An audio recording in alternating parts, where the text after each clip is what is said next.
Dito ko daw sabi.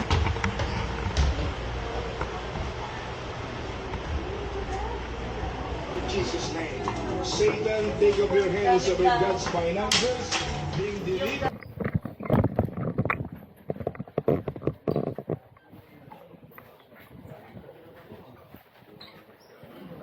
Uy. Anong palok kaya sa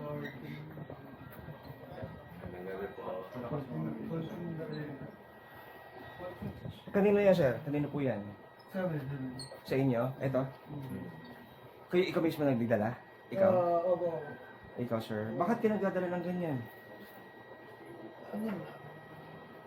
Nagkataon lang na 40 good time kasi sa mga...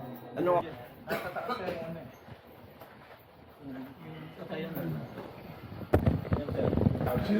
Sir, pasok ko na sa loob. Diyan sir, sa pagkanan.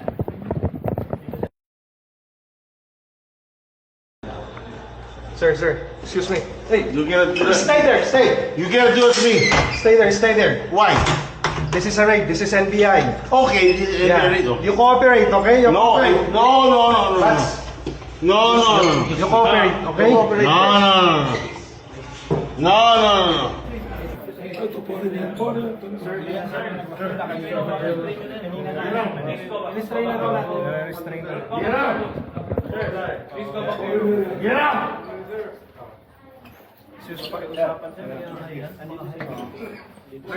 Usasan nyo.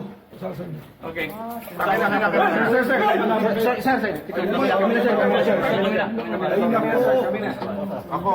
Ayan, so dito pumipili yung mga customer ng kanilang kukunin na babae bago dalhin doon sa kwarto sa itaas na meron palang access doon sa isang hotel na katabi ng KTV bar na ito.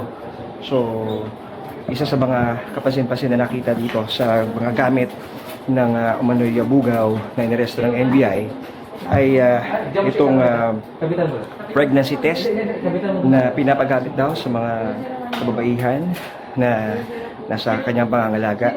Ma'am, bakit may pregnancy test? Ha? Bakit may pregnancy test po kayo? Ano po yan, sir? Every month po, may ano po siya. May May pregnancy test po sila. sila.